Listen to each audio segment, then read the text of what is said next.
E aí, pessoal, bem-vindos à nossa aula sobre dízimas periódicas.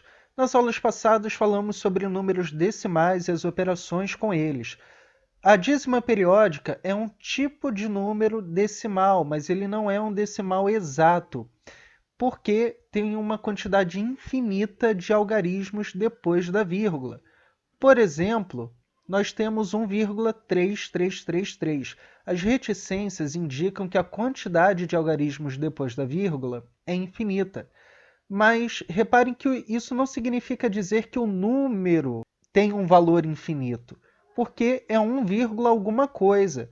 Por mais casas que existam aqui depois da vírgula, esse número é menor, por exemplo, do que 1,4, ok? Nós temos como segundo exemplo o 0,565656. Repare que há um padrão de repetição. E é isso que também caracteriza as dízimas periódicas. Não é só a quantidade infinita de algarismos, mas também o padrão, a repetição desses algarismos. Podemos citar como terceiro exemplo, menos 2,123123. Essa repetição a gente chama de período. Então, aqui nós temos um algarismo no período, o 3. No segundo exemplo, 2 algarismos no período, 5,6. E no terceiro exemplo, 3 algarismos no período. E assim sucessivamente. Repare que esse terceiro é negativo. Então, a dízima periódica, como qualquer outro número racional, pode ser positiva ou negativa. Uma outra maneira de indicar o período é por meio das barrinhas. Repare que 1,3333 pode ser escrito como 1,3 barra. A barra em cima do 3 indica o período, ou seja, os algarismos que estão se repetindo. A representação de barra desse segundo número é 0,56, e assim o terceiro exemplo fica com a barra no 1, 2, 3, ok? Então, vocês vão encontrar dízimas periódicas representadas de uma dessas duas formas. Agora, muita atenção, galera! É comum a gente fazer a seguinte confusão. 1,3333 e 1,333, com reticências e sem reticências. Esses dois números são diferentes. O número da esquerda, como nós vimos, é uma dízima periódica. As reticências indicam que tem uma quantidade infinita de algarismos. Já 1,333 é um decimal exato. A ausência de reticências significa que este 3 é o último algarismo, ok? Então não confundam, esses números são diferentes. Vamos agora à noção de fração geratriz de uma dízima. É simplesmente a fração que dá origem à dízima, ou seja, são os termos que, quando divididos, dão origem àquele número decimal. O que nós vamos fazer?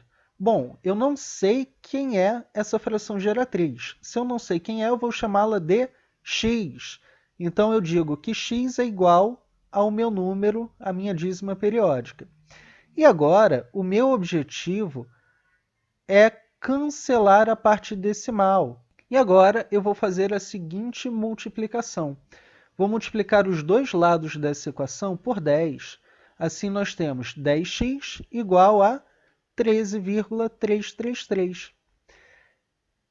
Reparem que, para multiplicar por 10, basta andar com a vírgula uma casa para a direita. E aqui que vem a grande jogada, o grande truque algébrico. Eu vou diminuir esse 10x do meu x original. Vamos diminuir termo a termo. 10x menos x é igual a 9x. 13 menos 1 é igual a 12. E agora, repare que nós vamos cancelando a parte decimal. 3 cancela com 3, esse 3 cancela com de baixo e assim sucessivamente. Quantas vezes? Infinitas vezes, tanto aqui em cima quanto aqui embaixo. Então, mesmo que hajam infinitas casas decimais, todas elas vão se cancelar e o resultado vai ser 12 puro. Então, o x é igual a 12 sobre 9, posso até simplificar por 3 essa fração, obtendo a fração 4 terços. Ok? Então, 4 terços é a fração geratriz de 1,333. Se a gente quiser confirmar isso, nós podemos fazer a divisão. Então, 4 dividido por 3 dá 1, sobra 1. Eu quero continuar essa divisão, então vou colocar o 0, que equivale a multiplicar o meu resto por 10. Se eu multipliquei, tenho que dividir, então vou colocar a vírgula. E agora, 10 dividido por 3 dá 3. 3 vezes 3 dá 9, sobra 1. Novamente, coloco 0 para continuar a conta. 10 dividido por 3 dá 3. 3 vezes 3, 9, sobra 1. Se eu colocar mais um 0 e continuar com a conta, eu vou ter essa repetição infinitamente, originando exatamente o número 1,333. Ok? Então, eu posso já colocar as reticências para indicar a repetição e está correta a minha fração geratriz. Vamos agora ao segundo exemplo. Vamos calcular a fração geratriz de 0,56, barra. A barra, como nós vimos, indica a repetição. Então, novamente, eu vou chamar a minha fração geratriz de x e eu preciso que o período venha para a parte inteira. Como eu tenho 2 algarismos no período, a minha multiplicação agora será por 100. Então, aqui nós temos 100x igual a 56,5656. A ideia de calcular a fração geratriz é sempre, então, chamá-la de x, ou de alguma outra letra, e extrair um período, fazer com que um período venha para a parte inteira, ok? Novamente, vou diminuir do nosso x, do nosso número original, e fazer a conta. 100x menos x, 99x.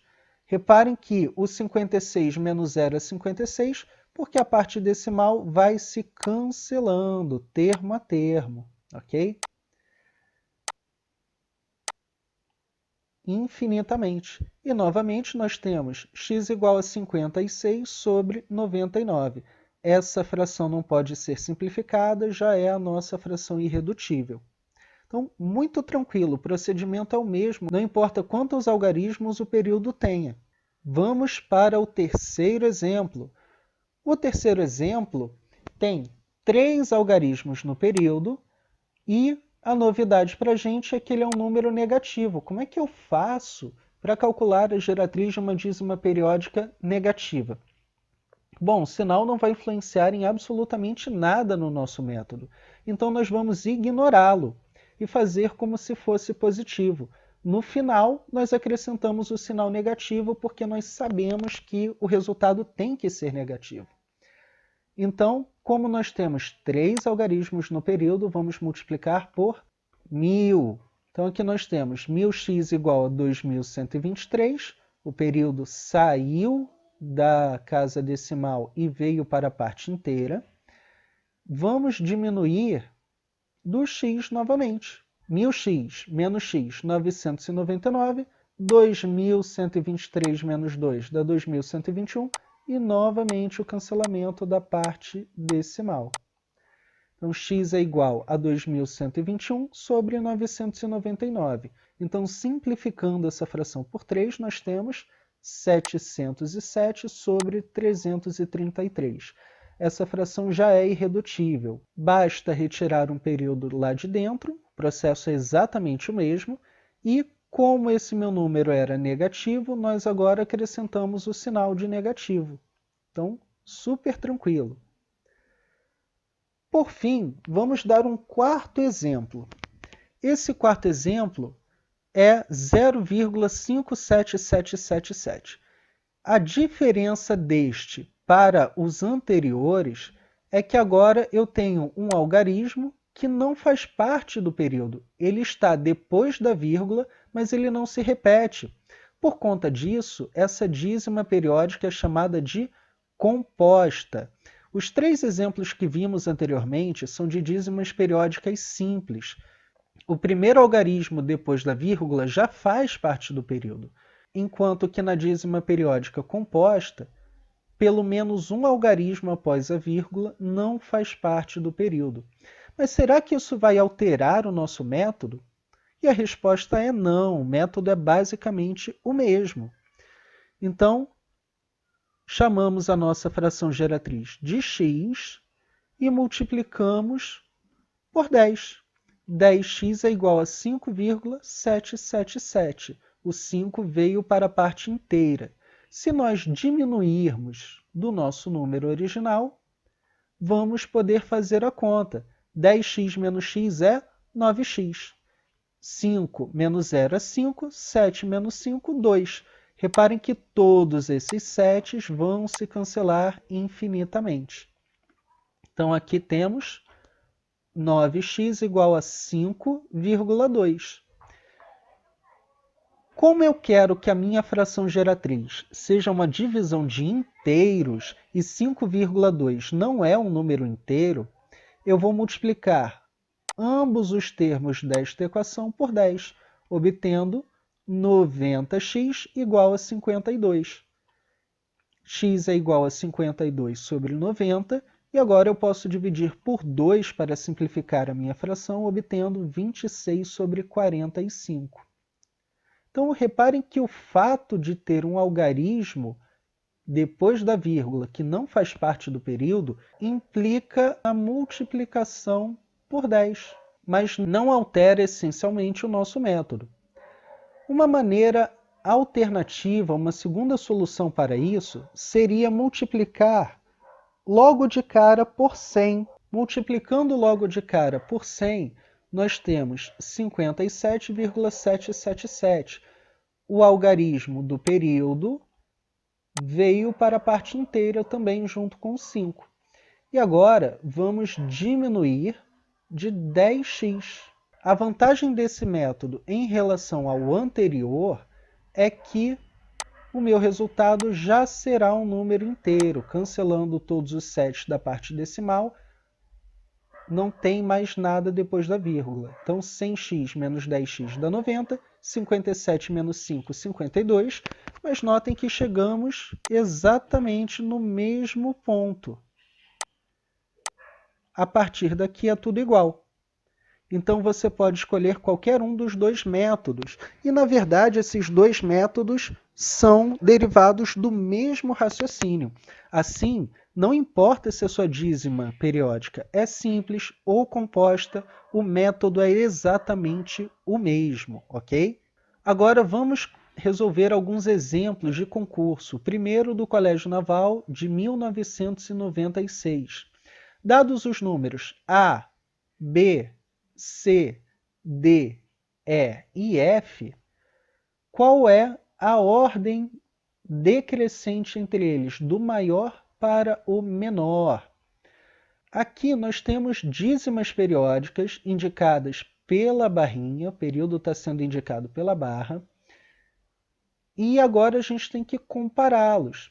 Os algarismos após a vírgula são exatamente os mesmos. Okay? O que vai mudar é o período. Por exemplo, no A, quem se repete é o 51. No B, todos os algarismos se repetem. No C, somente os 4 últimos, e assim sucessivamente. É isso que me permite saber qual é o maior e qual é o menor. Assim, como todos os 8 primeiros algarismos de todos os números são iguais, o que nós vamos fazer é trabalhar somente com as repetições. Por exemplo, o A, os 3 primeiros algarismos que se repetem são os algarismos 5, 1 e 5.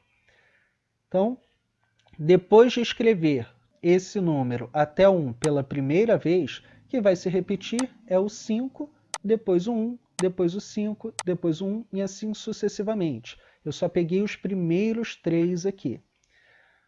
No B, quem se repete logo após o 1 é o 2, o 7 e o 3. No C, quem vai aparecer será, logo após a repetição aqui do 1, será o 4, o 9, o 5. No D, no número D, nós temos 3, 8 e 4. São sempre os 3 primeiros algarismos do período. No E, 9, 5 e 1. E no F nós temos 2, 7 e 9. Repare que depois desse 1, os próximos algarismos são 2, 7 e 9. Com isso, basta ver qual algarismo é o maior. Nós já temos aqui que o maior algarismo é o 9, então o E já é o maior. Se o E é o maior de todos, nós já poderíamos marcar a letra E, mas vamos colocá-los todos na ordem. Então, nós temos aqui o 1, o maior de todos, que é o E, o segundo maior é o A, o terceiro maior é o C, o quarto maior é o D, o quinto maior, nós temos o B e o F. Os dois primeiros algarismos são iguais, mas o terceiro algarismo nos diz que o F é maior do que o B. Então, o quinto é o F e, em último lugar, o B. Lógico que nós já sabíamos que a opção correta é a letra E, então vamos marcá-la. E aí nós temos a nossa resposta certa. Reparem que a questão é muito simples, o que você precisava saber realmente era que as barrinhas representam os algarismos do período. Vamos agora para a segunda questão. É uma expressão que caiu no Colégio Naval em 2011. Então aqui nós temos expoente decimal, nós temos raiz sétima, nós temos raiz quadrada de número decimal e dízima periódica. Quando a gente vê uma expressão assim, pode até assustar, mas na verdade basta a gente fazer isso com muita calma. Então vamos para a solução. A nossa expressão inicial é essa, e aqui nós vamos fazer pequenas mudanças de uma linha para outra, de modo que ninguém se perca no raciocínio. Se você puder fazer mais rápido, se sentir confiante, ótimo. Inclusive, o objetivo é esse, que você faça da forma mais rápida possível. Mas só depois de adquirir confiança. E a gente adquire confiança fazendo bem devagar. Então, quais são as mudanças imediatas que eu posso fazer nesse número?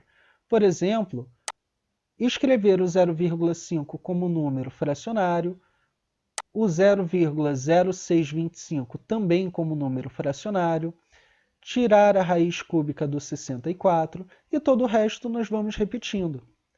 Então, na nossa primeira linha, repare que em roxo está as mudanças que nós fizemos, escrevemos o 0,5 na forma de fração, este outro decimal também na forma de fração, o raiz cúbica de 64 escrevemos como raiz cúbica de 4 ao cubo, já que 4 ao cubo é 64. E aqui uma coisa bem interessante. Em geral, nós não fazemos somas, subtrações, multiplicações e divisões com dízimas periódicas na forma decimal. Em geral, nós passamos para a forma fracionária primeiro. Mas aqui é possível realizar essa operação, já que 4 mais 5 sempre será 9. Então, todos os algarismos da parte decimal aqui serão 9.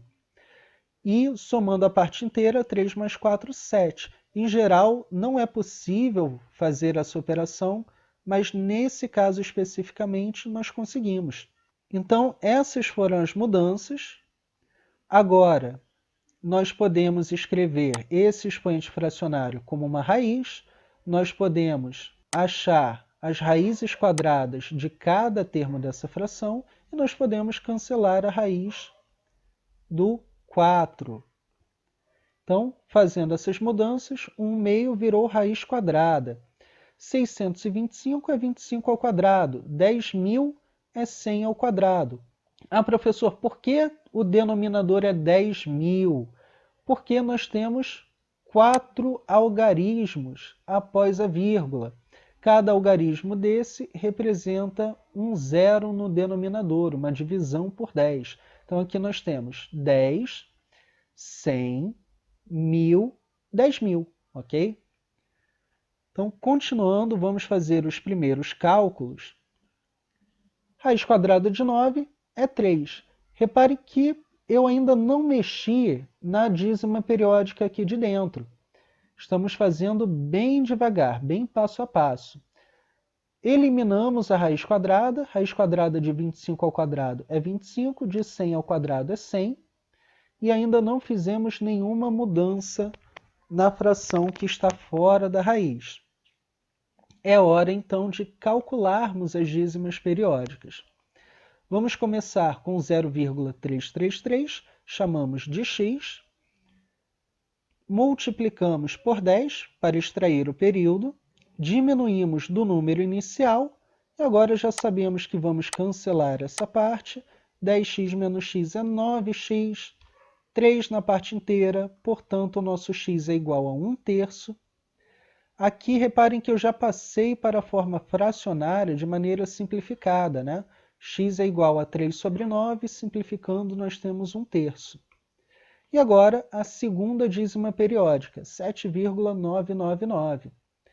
Multiplicamos por 10, 10y igual a 79,999, diminuímos da dízima original, e aí nós temos 9y igual a 72, cancelou toda essa parte. Y é igual a 72 sobre 9, y é igual a 8. Poxa, professor, mas eu não deveria achar uma fração como resposta? Por que eu achei um número inteiro? Bom, reparem que um número inteiro também é uma fração. 8 é a mesma coisa que 8 sobre 1. Então, 8 sobre 1 é a fração geratriz dessa dízima. Então, voltando para a nossa expressão, nós sabemos que essa primeira dízima tem como fração geratriz o 1/3 e esta segunda dízima tem como fração geratriz o número 8. Vamos substituir. E aqui já está bem fácil de calcular, né? 3 vezes 1/3 é 1. 4 vezes 25 centésimos também é 1, já que 4 vezes 25 é 100, e 100 dividido por 100 é 1. E aqui, 8 dividido por 4 é 2. Então, chegamos a esta expressão. 3 vezes 1/3 virou 1. 4 vezes 25 centésimos também é 1. E 8 sobre 4 é 2. A raiz de qualquer índice do número 1 é o próprio 1. Então, aqui nós podemos fazer 1 mais 1 igual a 2.